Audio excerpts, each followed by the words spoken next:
This is Josh Sadlier for Edmunds, and if you're in the market for a family-friendly three-row crossover, the Toyota Highlander is definitely worth a look.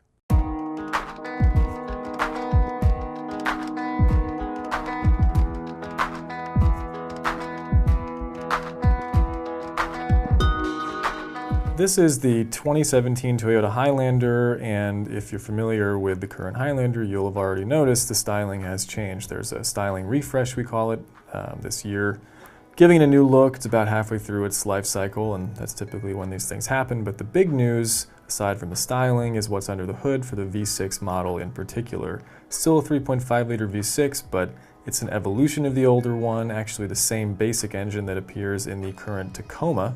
It's supposed to get better fuel economy, and it's paired with an 8-speed automatic instead of the 6-speed used previously. The 4-cylinder carries over. There's a new SE trim level. It's supposed to inject a bit of sport into the Highlander's driving experience, and the hybrid model continues, of course, but is now available in a couple of new trim levels designed to make it more affordable. Previously, you had to pay top dollar for the hybrid.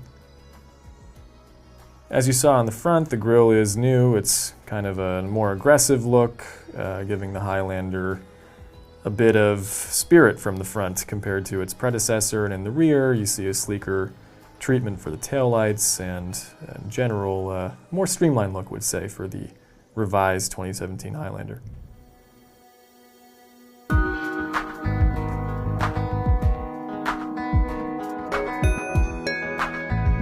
Moving inside the 2017 Toyota Highlander, we see much the same interior layout that Toyota has been providing for the past few years. There are some notable new safety features to mention.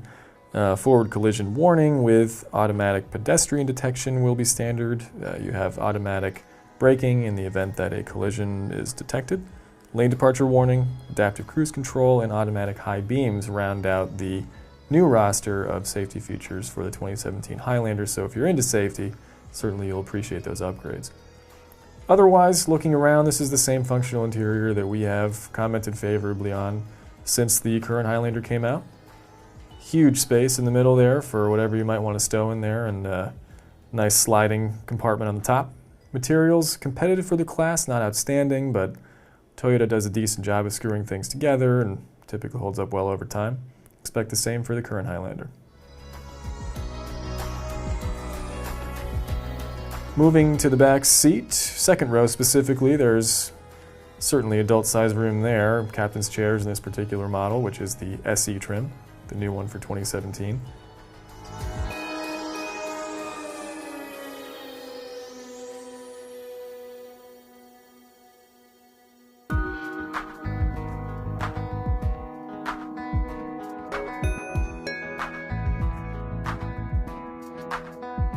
From the second row looking forward, you see rear climate controls, automatic. Nice touch at this price point, and again, overall, a fairly attractive interior, decent materials.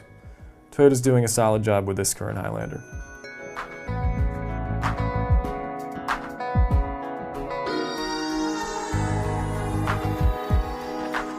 Access to the third row is pretty straightforward, but as for that third row seat itself, there's not a lot of adult-sized room there for sure. You're looking at a decent space for kids, but as is typical in the mid-size three-row crossover segment, it's not going to be like a minivan back there, so bigger folks might have cause for complaint.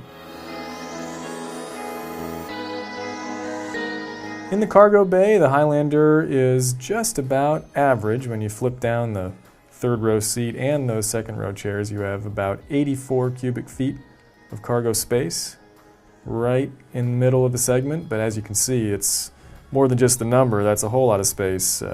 Plenty of room for hauling just about anything you want to throw in there. So certainly a functional vehicle from a cargo carrying standpoint.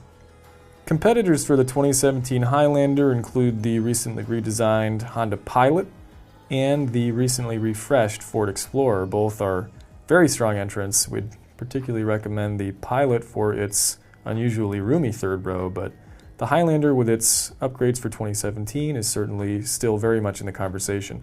For more on all of the midsize three-row crossovers and the 2017 Highlander, go to Edmunds.com.